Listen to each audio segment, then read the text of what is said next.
നമസ്കാരം. റാഫ്റ്റോക്ക് ഫുട്ബോളിലേക്ക് അവർക്കും സ്വാഗതം. നാളെ എൽ ക്ലാസിക്കോയാണ്. നാളെ രാത്രി ഇന്ത്യൻ സമയം 7:45 ബാഴ്സലോണയിൽ വെച്ചിട്ടാണ് FC ബാഴ്സലോണയും റയൽ മാഡ്രിഡും തമ്മിൽ ഏറ്റുമുട്ടുന്നത്. അതിന് മുന്നോടിയായിട്ട് ഇന്ന് കാർലോ അഞ്ചലോട്ടി മാധ്യമങ്ങൾ കണ്ടിരുന്നു. ഒരു പക്ഷേ അദ്ദേഹത്തിൻ്റെ അവസാനത്തെ എൽ ക്ലാസിക്കോ.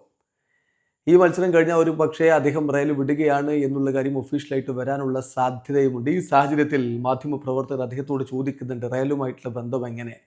അദ്ദേഹത്തിൻ്റെ മറുപടി, ഈ ക്ലബ്ബുമായിട്ടുള്ള എൻ്റെ ഹണിമൂൺ ഒരിക്കലും അവസാനിക്കില്ല, അത്രയും സുന്ദരമായിട്ടുള്ള ബന്ധമാണ് എന്നാണ് അദ്ദേഹം പറയുന്നത്. അത് സിംബോളിക്കായിട്ട് പറയുകയാണ്.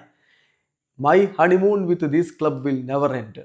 റയൽ മാഡ്രിഡ് എനിക്ക് AC മിലാനെ പോലെ തന്നെയാണ്.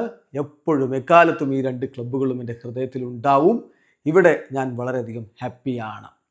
അപ്പോൾ അദ്ദേഹത്തോട് വീണ്ടും ചോദിക്കുന്നുണ്ട്, നിങ്ങളുടെ റയൽ മാഡ്രിഡ് കരിയറിലെ മോസ്റ്റ് അൺഫോർഗറ്റബിൾ ആയിട്ടുള്ള മത്സരങ്ങൾ ഏതൊക്കെയാണ്? അപ്പോൾ അദ്ദേഹത്തിൻ്റെ മറുപടി 2014 ലിസ്ബൺ, 2022 പാരീസ്, 2024 ലണ്ടൻ.